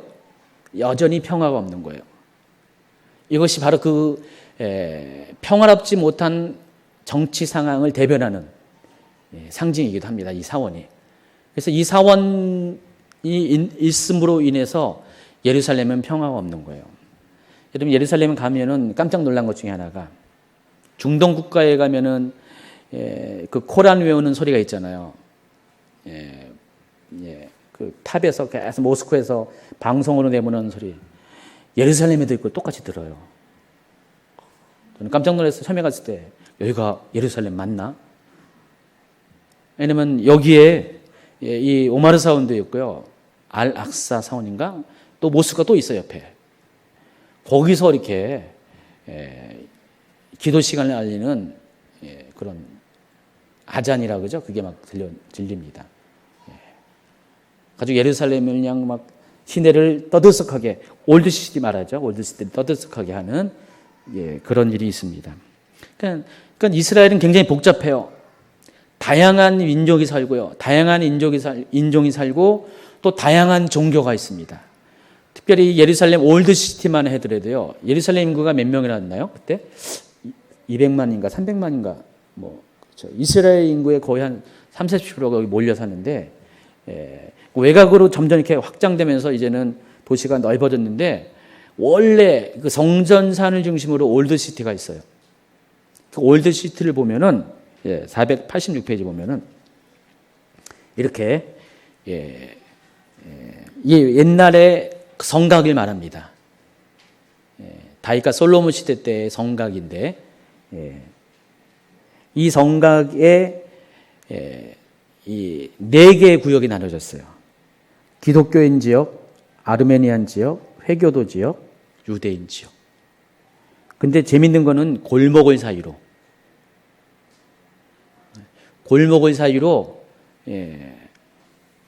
올드시티가 이렇게 딱 4등분 돼가지고 서로 다른 종교인들이 사는 거예요, 이렇게. 즉 골목에 있으면은 실은 골목 전에 골목에 이제 오래된 골목 집들이 있잖아요. 이 집을 경계로 해가지고 이쪽 골목은 유대인 구역, 이쪽 골목은 무슬림 구역 이렇게 나눠요. 그리고 그 통과하는 그 요층지마다 다 여기 군인들이 다 경계를 쓰고 있습니다. 총을 들고 가지고 다 확인을 하고 검색을 하면서 거길 통과해요. 그래서 올드시티 다니려면은 몇 번 이렇게 이걸 통과해야 돼요. 거기 보면은 여러분 잘 알고 있는 유명한 것들이 많이 있어요. 거기에 베데스다 못이라고 있죠. 오른쪽 회교도 지역. 그 옆에 보면 스테반 문이라고 있어요. 이게 무슨 사자문이라고 했나? 그때 여러 다양한 이름이 있는데 여호사밧 문이라고도 하고 5개 이름이 있습니다. 지난번에 2월 달에 갔을 때 요 문을 통과해가지고요. 요 문을 통과해가지고 바로 베데스다 못에 가서 거기서 잠깐 구경하고 옆에 보면은 성 안나 교회라고 있죠. 우리 거기 가가지고 떼창을 불렀습니다. 좀 밑에 보면은 바로 여기가 모리아 산이라고 합니다. 모리아 산이고 여기에 통곡의 벽이 있고요. 그리고 이 센터 쪽에 황금 사원이 있습니다. 자, 그림에 나와 있는 거 요게 보이죠? 밑에 조그만 그림. 이런 구조로 되어 있어요. 자, 그런데 지금은 공존하고 있어요. 각 4개 구역을 따라서 무슬림과 기독교인과 그리스 유대인들과 다 아르메니 다 공존하고 있는데 이것은 불안정한 공존이에요. 일종의 정치적인 타협문이라는 것입니다. 근데 이게 언제까지 이렇게 되냐? 지금도 계속해서 미국과 뭐 다른 강대국들이 유엔을 통해서 계속해서 이런 논쟁을 하고 있잖아요. 돌려줘라, 뭐 마라, 뭐 서한 지역, 예루살렘도 그 관할권을 이렇게 돌려줘라, 뭐 말이 많잖아요. 그런 것들이 언제 어떻게 변할지 몰라요. 그러니까 지금 이것은 이 열방에 의해서 정치적으로 협상한 결과 이런 아주 그냥 희한한 구조로 이렇게 공존을 하고 있습니다. 그래서 언제든지 이 평화는 깨어질 수가 있다는 것입니다. 자, 그런데 그런 상황 가운데 누군가가 어디선가 누군가에 무슨 일이 생기면은 짱가가 나타난다는데 정말 그와 같은 위대한 사람이 나타나서 이 불안정한 모든 상황을 일시에 정리해버립니다. 과연 누굴까요? 흰말을 타고 온답니다. 머리에 왕관을 쓰고요. 화살 없는 활을 가지고 옵니다. 누굴까요? 적그리스도. 적그리스도가 와서 이 모든 문제를 정리시켜 줍니다. 그래서 모든 정치, 종교적 불안전성과 이 장애물이 일시에 제거되는 날, 사람들 그때 드디어 중동의 평화가 왔다. 또 전 세계에 진정한 평화가 왔다. 바로 그런 소리를 할 겁니다. 그리고 그 사람을 주목하게 될 건데 그 사람이 누굴까요? 적그리스도. 자, 이 일루미나티 카드 게임에 보면은 487페이지 보면은 이 메시아라는 카드가 있죠. 이게 그 카드 게임의 거의 끝 무렵에 나오는 카드입니다. 사람들은 메시아를 기다리고 있어요. 근데 이 메시아는 적그리스도를 가리킵니다. 그럼 1958년부터 64년까지 황금사원이 개축됐다고 그랬죠. 돔이 새롭게 만들어졌죠. 근데 실은 이때 세계에서 이스라엘에게 이 황금사원을 헐어버리고 너희들 성전을 지어라 제의가 있었대요. 실제적으로. 근데 이스라엘이 그때 예스하면 될 거를 분위기가 이렇게 된 건데 거절을 했대요. 그리고 이해할 수 없게 이걸 남겨놓은 거예요. 그리고 오히려 이미 이 지역이 이스라엘이 통치권 안에 있는 거잖아요. 영토 안에 있는 건데 오히려 황금돔 세우는 것을 도와줬어요. 이스라엘 정부가. 상식적으로 좀 말이 안 되잖아요. 근데 그런 일이 생겼어요. 아마도 이스라엘 정부가 그런 이유가 아직 자기들이 종교적으로 회복될 시기가 아니라는 것을 생각해서 그런지 모르지만은 뭔가의 어떤 모정의 어떤 보관이 있었던 것 같기도 해요. 어쨌든 그때 기회를 놓쳐버렸습니다. 그러니까 시간이 점점 지나니까 다시 이것을 재론하고 그렇게 이 황금사원을 헐어버리고 새로운 성전을 짓는다는 것은 점점 정치적 위기 상황을 갖게 하는 그런 일이 되어버렸어요. 그래서 지금 이것을 허문다는 것은 말도 안 된다는 것입니다. 그러나 그럼에도 불구하고 이 적그리스도가 오면은 이런 일이 생긴다는 것입니다. 그래서 제3성전을 가리켜서 적그리스도가 오는 마지막 방점을 찍을 수 있는 피어리드를 찍을 수 있는 마지막 상징적인 어떤 그런 사건이라고 보는 거예요. 그래서 제3성전이 세워지면은 여러분은 뭘 알아야 된다고요? 적그리스도가 왔구나. 7년 환련이 시작됐구나. 그 사인을 하라는 것이에요. 자, 그런데 요즘 한 가지 새로운 주장이 있습니다. 이 자리가, 여기 있는 자리가 과연 성전터가 맞냐? 그거에 대한 새로운 논쟁이 짚혀져 있었겠습니다. 아니라는 것입니다. 원래 진짜 성전터는 여러분 488페이지 보면은 지금 바위돔이 있고 바로 옆이라는 거예요. 지금의 어디죠? 무슬림 지역. 그 지역에 아닌가요? 예, 맞아요. 무슬림족 그쪽에. 예. 오른쪽에 바이돔이 있고 오른쪽에 같은 모리아산인데 바로 옆에서 원래 성전터가 거기라는 것입니다. 그래서 굳이 이 말은 굳이 이 성전을 무너뜨리지 않아도 황금 성전을 사원을 무너뜨리지 않아도 제3성전이 건립이 가능하다는 것입니다. 제가 이것을 보면서 생각을 해봤어요. 솔로몬 시대 때 성전 안에 바위가 있었을까?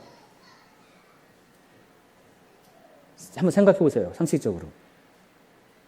바위가 있어서는 안 되잖아요. 무슨 성전을 지을 때, 그때 척하면서 성전을 지을 때 바위를 포함해가지고 이 황금 사원처럼, 오마르 사원처럼 바위를 포함해가지고 건물을 지을 이유가 없잖아요. 그렇죠?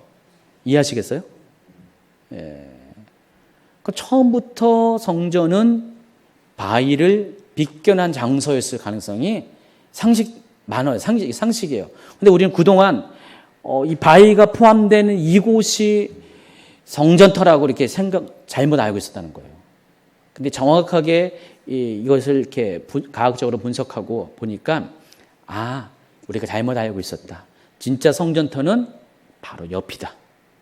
그래서 유대인 랍비들도 지금 이것들을 동의하고 있대요. 자, 이 말은 뭐냐면은 원하기만 하면 지금이라도 황금산 무너뜨리지 않고 옆에다가 제3성전을 지을 수가 있다는 겁니다. 그럼에도 불구하고 안 짓는 이유는 어쨌든 간에 그 정치적인 파급력이 대단하기 때문에 지금 때를 기다리는 것 같고요. 어떻게 보면은 아직은 적그리스도가 등장할 때가 아니라서 그 때를 저울질하는 어떤 과정일 수도 있다는 것입니다. 자, 결론을 맺습니다. 제3성전 건립은 이스라엘의 완전한 회복을 알리는 징조입니다. 그리고 이 제3성 건립에 대한 모든 준비가 진행되고 있고요. 이제 건축만 남겨놓고 모든 것들이 다 완비가 되어 있습니다. 모든 시스템 준비가 또 레인 교육이 다 완비가 되어 있고요. 단 석 달이면은 성전 건립이 가능하다고 합니다. 어떤 정치적인 타협점만 생기면은 성전은 곧바로 지어질 것이고요. 그러면 그 정치적인 타협이 뭘까요? 적그리스도가 올 때 그것이 가능하게 됩니다.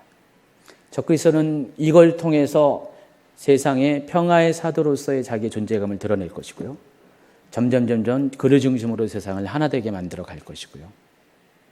그 이전까지는 그런 사람이 없었잖아요. 그리고 전 3년 반 기간이 마무리되는 때에 이 일을 마무리하게 될 겁니다. 그리고 후 3년 반이 시작하는 그때 성도 휴가가 일어나고 난 다음에는 완벽하게 전 세계를 정치적으로 이끌어가는 초강력 바벨탑 사건의 주인공인 니무롯처럼 니무롯이 세상의 최초의 정복자라면은 적그리스도는 세상의 최후의 정복자가 되어질 것입니다. 자, 이것이 지금 일어나고 있어요. 진행되고 있어요. 여러분 코앞에 왔습니다. 그리고 이스라엘이 지금 회복되고 있잖아요. 종교적으로 회복뿐만 아니라 이스라엘이 지금 많은 메시아직 주 믿는 유대인들이 많이 생겨나면서 이스라엘도 회복되고 있습니다. 여러분 지금 그런 시대에 살고 있습니다. 실은 제가 이스라엘 갈 때 그런 것들을 보려고 갔었는데 그동안 앞에 사전 탐방하느라고 2번의 시간을 보냈는데 다음부터 이스라엘 가게 되면은 이런 걸 중심으로 좀 갈 거예요. 나중에 가게 되면은 그렇게 갈 거니까 그때 사람들 같이 동참하시기 바랍니다. 이번 주일날 김종철 감독이 옵니다. 제3성전 영화 만드신 분 아시죠? 브래드 TV. 아마 뭐 이 얘기도 하실런지 모르겠지만은 아마 그럴 거예요. 근데 아마 최근에 있는 유대에서 일어나는 여러 가지 특별한 일들에 대한 보고를 하게 될 겁니다. 여러분 오늘까지 오신 분들이 주일날 오후에 못 오신다는 것은 너무 쉬운데 말이 안 되죠. 옆에 양쪽에 한 명씩 끼고 많이들 오셔서 마지막 하나님께서 이스라엘 통해서 이루어가고 있는 시간표를 리얼하게 듣는 시간이 되길 바랍니다.